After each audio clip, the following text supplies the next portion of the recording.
Hi hello everyone welcome to Soumi calligraphy. First time என்னோடய channel பார்க்குறீங்கன்னா subscribe பண்ணிக்கோங்க, like பண்ணுங்கள், ஷேர் பண்ணுங்கள், கமெண்ட் பண்ணுங்கள். இது லாஸ்ட் வீடியோவோட செகண்ட் வீடியோ கண்டினியூஷன். லாஸ்ட் வீடியோவில் 1 to 5 என்ன வேர்ட்ஸுன்னு பார்த்துருப்போம். இந்த வீடியோவில் 6 to 10 என்ன வேர்ட்ஸுன்றது பார்க்கலாம். கர்சிவ் ரைட்டிங்கில் எப்படி எழுதணுன்றதும் எழுதியிருக்கேன் நான். இந்த வீடியோ உங்களுக்கு கண்டிப்பாக இன்ஃபர்மேஷனாக தான் இருக்கும். Last video single, double, triple, quadruple, குவின்டியூப்பிள்னு பார்த்தோம். இந்த வீடியோவில் 6 to 10 பார்க்கலாம்.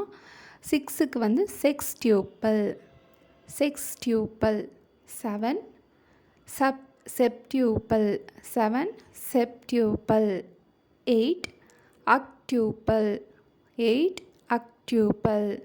9 நான்யூப்பிள்,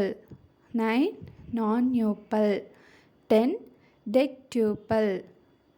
இப்போது 1 to 10 என்ன வேர்ட்ஸுன்னு பார்த்தோம். இது எதுக்காக எப்படி யூஸ் பண்ணுறதுன்றது நான் சொல்கிறேன். இப்போது ஒருத்தருக்கு 3 பேபி இருந்துச்சுன்னா அவங்களுக்கு வந்து ட்ரிப்ளெட்ஸ்ன்னு சொல்கிறோம். ஸோ அது மாதிரி இப்போது 4 பேபிஸ்னால் குவாட்ரபிள், 5 பேபிஸ்னால் குவின்டபிள். இதே மாதிரி நம்ம 5 days வெளியே ஊருக்கு போகிறோம் அப்படின்னா குவின்டபிள் டேஸ் அந்த மாதிரி சொல்லலாம். 5 daysன்னு சொல்லாமல் இந்த மாதிரி வேர்ட்ஸ் வந்து யூஸ் பண்ணிங்கன்னா டிஃப்ரெண்ட்டாக இருக்கும், அட்வான்ஸ்டாகவும் இருக்கும். குவின்டபிள் டைம்ஸ், டெக்டியூப்பிள் டைம்ஸ், 10 டைம்ஸ்க்கு அப்படியும் சொல்லலாம் டெக்டியூப்பிள் டைம்ஸ்ன்னு. தேங்க்யூ.